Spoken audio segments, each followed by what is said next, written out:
Strateegilise koostöö projektid on siis rahvusvahelised ning võimaldavad erinevatel organisatsioonidel teha koostööd ühist huvi pakkuval teemal hariduse valdkonnas.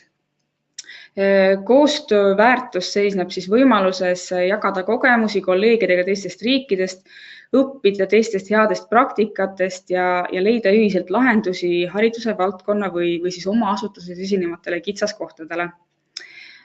Projektile seatud sihtide saavutamiseks on võimalik siis luua õppematerjale, ainekavasid, käega katsutavaid tulemusi, lisaks sellele läbi viia siis rahvusvahelisi õppekäike, töövarjupäevi ja koolitusi siis õpetajatele või õpilasvahetusi õpilastele.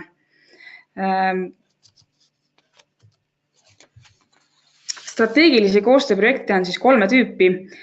Esimene neist koolidevahelised koostööprojektid on siis sellised, kus osalevate asutuste arv ning tüüp on rangelt paika pandud. Täpsemat infot leiate siis sellel slaidil asuvalt lingilt. Slaidid saadame me ettekande lõpus ka kõigile kohe siia allalaadimiseks, et lingid on teil kohe olemas. Samuti programmijuhend on siis väga oluline infoallikas. Nendes koolidevahelistes koostööprojektides on siis nõue selline, et peab osalema vähemalt 2 ja maksimaalselt 6 kooli või siis koolieelset lasteasutust. Teist tüüpi projektid on siis kogemuste vahetamise projektid, milles saavad osaleda vähemalt 2 ja maksimaalselt, saavad osaleda vähemalt 3 organisatsiooni 3 erinevast programmiriigist. Nende projektitüüpide siis eripära on siis ja peamine sisu seisnebki heade praktikate jagamises ja üksteiselt õppimises. Mainin ka ära, et kõrghariduse valdkonna arendamisele suunatud projekte selle tüübi alt teha ei saa. Et kõrgharidusele kehtivad siis kolmanda tüübi projektid, mis on siis arendusprojektid. Arendusprojektidesse saab kaasata siis erinevaid tüüpi asutusi ja eesmärk on siis käega katsutavate tulemuste väljatöötamine, rakendamine ning siis levitamine haridusvaldkonnas laiemalt. Arendusprojektide puhul on võimalik taotleda toetust ka intellektuaalsete väljundite väljatöötamise, töötasude maksmiseks ning laiaulatuslike levitusürituste läbiviimiseks. Samuti selle tüübi kohta peab siis projektis osalema vähemalt 3 organisatsiooni 3 programmiriigist. Projektide kestus on siis alates 1 aastast kuni 3 aastani. Erisus on jällegi siis kõrghariduse valdkonna suunatud projektidel, kus siis minimaalne kestus on 2 aastat. Projektid võivad olla siis nii valdkondlikud, ehk siis suunatud kas ühe haridusvaldkonda arendamisele, üldharidus, kutseharidus, kõrgharidus või täiskasvanuharidus, aga samuti ka valdkondade ülesed, ehk siis kaasata erinevate valdkonda asutusi. Sellisel juhul tuleb siis projektimeeskonnale valida ka siis see üks haridusvaldkond, mille arendamisse see projekt kõige rohkem panustab ning projekti esitada siis just sellesse valdkonda. Projektidest saavad osaleda nii avaliku kui ka erasektori osapooled, välja arvatud siis koolide vahelistel koostööprojektidel, kuhu saab kaasata ainult koole ja koolieelseid lasteasutusi. Kuidas siis alustada strateegilise koostööprojekti planeerimist? Kõige alustuseks tuleks teil identifitseerida oma asutuses või siis valdkonnas esinevad probleemid või kitsaskohad, mida oleks kõige parem lahendada just läbi rahvusvahelise koostöö. Samuti tuleks selgeks teha, milline on selle projekti sihtrühm ja nagu ma ütlesin, siis sellest oleneb ka see, millisesse valdkonda see projektitaotlus tuleks esitleda. Teiseks väga oluliseks sammuks on siis oma projektimeeskonna kokkupanek. Oluline on omavaheline usaldus ja koostöö, samuti ühine eesmärk ja üksteist täiendavad kompetentsid. Samuti on oluline otsustada, kes on projekti koordineerivaks asutuseks. Edasi tuleb siis juba projekti kirjutamise faas. Siinjuures on väga oluline lugeda läbi programmi juhendmaterjalid ja teha endale selgeks siis need tegevused, mis on strateegilise koostööprojekti raames võimalikud. Soovitame lugeda kindlasti täpselt programmi prioriteete ning leida sealt siis need teemad, mille arendamisse teie koostööprojekt kõige rohkem kaasa aitab.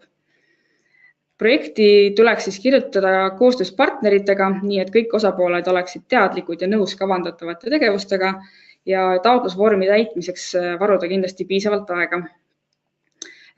Projekti kirjutamise faasis on väga oluline ka aru saada eelarve ülesehitusest, kuid kui selle koha pealt on küsimusi, siis kindlasti võtke meiega ühendust. Kui taotlus saab heaks kiidetud, siis korraldab Sihtasutus Archimedes kõigile toetuse saajatele eraldi seminari, kus siis käsitleme projekti elluviimise reeglistikku ning nõustame projekte kogu nende elutsükli jooksul siis igakülgselt.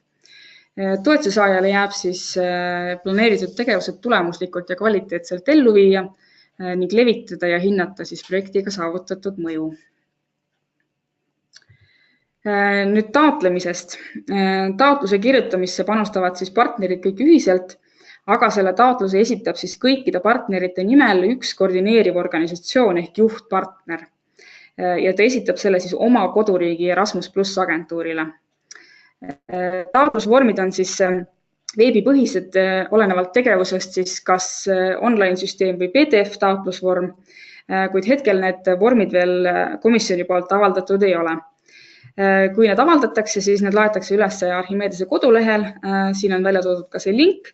Hetkelt leiate sealt siis kommenteeritud näidisvormid, mille alusel saate juba praegu hakata oma taotlust siis kokku panema. Kindlasti tasub meeles pidada seda, et sama partnerite koosseis võib korraga esitada ühe strateegilise koostööprojekti taotluse ühele Erasmus+ agentuurile. Ja julgustame teid ka hakkama projekti juhtpartneriks, sest et sellisel juhul saate olla kindlad, et projekti sisu ja eesmärk vastavad just teie organisatsiooni ootustele ja vajadustele ja seda projekti siis vastavalt koordineerida. Strateegilise koostööprojektide taotlustähtaeg sellel aastal on siis 21. märts kell 1 Eesti aja järgi, et sellest kellaajast hiljem saabuvad taotlused enam edasisele hindamisele ei lähe. Leiate infot täpsemalt siis meie kodulehelt ja Erasmus+ programmi juhendist, samuti lingid on siin toodud ja värske infoga kursisolekuks soovitame liituda ka hariduskoostöö uudiskirjaga, et sealt tulevad kõige värskemad uudised. Edasiste sammude osas, kui teil on projekti idee ning plaanite selle aasta märtsis ka taotlust esitada, siis kindlasti võtke meiega ühendust ja jagame teile vajalikku nõu ja tuge, kas siis Skype'i, telefoni, meili teel või siis saame silmast silma rääkida. Samuti korraldame 15. veebruaril Tallinnas koolituse taotlejatele, kus räägime täpsemalt läbi siis taotluse ülesehituse, eelarve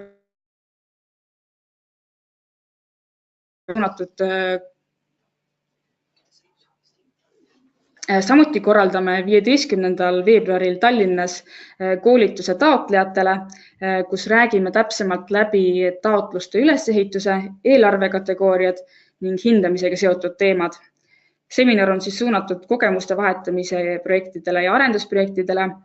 Koolidevaheliste koostööprojektide taotlejatele korraldame 28. veebruaril veebiseminari. Ja selleks, et saada aimu ka, et milliseid projekte veel selle tegevuse alt teha saab, siis soovitame ka Erasmus+ projekti tulemuste platvormil, kus on laetud üles siis kõikide Euroopas töötatud koostööprojektide kirjeldused ja ka lõppenud projektide tulemused. Link siis samuti slaidil. Küsimuste korral saate siis ühendust võtta vastavalt kas Kristiina, Elleni, minu või Hanne-Loorega, olenevalt siis valdkonnast. Siin on siis kõikide meie kontaktid toodud.